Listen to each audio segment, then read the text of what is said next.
According to a new study, millions of Americans would rather clean a toilet or change a dirty diaper than interact with customer service. Expectations are changing for customer services, and the study shows companies will have to keep up or risk becoming irrelevant. Here with the details, millennial expert Jason Dorsey and Aspect Software CEO Stewart Bloom. Good morning to both of you. Good morning. Good morning. Thanks for having us. Our pleasure here. Now, Jason Stewart, tell us what seems to be the problem with customer service today. You know, the state of the state in customer service right now is that it's impersonal, it's inflexible, and it's downright frustrating. And other than that, everything's going great.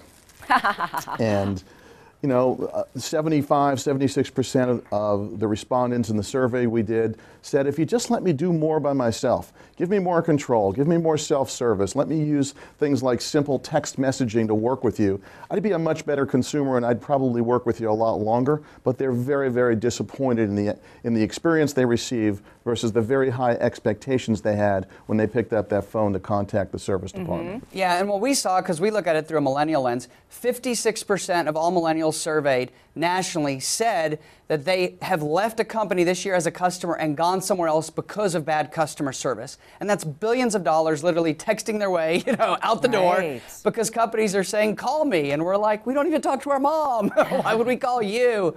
Or they want us to stand in a line. We don't do that for anything but an iPhone. So the idea is that companies keep trying to engage us in ways that worked in the past. It's not working today, and it's only going to get worse unless companies choose to adapt, because millennials aren't going to change. We have more purchasing options than ever before, and that's why 77% of us in the Consumer Experience Index that we did, 77%, so we wanted multiple options to be able to engage with companies, whether that's social media or otherwise. And what we're seeing is every other generation, including boomers like this guy, they want to do the same thing too. So it's not just about us anymore, but all consumers moving in this direction, and it is creating a crisis across America right now. Yeah, a lot of people don't want to sit there in line or on the phone in a queue. They wait. They get so frustrated. Their needs aren't being met. So if companies want to rebuild their customer loyalty, what are they supposed to do? I think it starts with acknowledging the problem. 80% of CEOs think they deliver outstanding customer experiences, and only 8% of consumers agree with them. What's wrong with this picture? If we're serious about delivering unique and delightful experiences, we have to rethink how we're going to be relevant to a consumer, how they're going to demonstrate that they really know us when we call in, that they're respectful to our needs, and that they're flexible and let us connect with them anytime we want, any way we want, and engage with them over the long term of the relationship that they have with that company. Yeah, and what the study found, when almost a third of America, which was in the study, over 100 million Americans said they'd rather clean a toilet than deal with customer service. You got issues because we don't like cleaning toilets.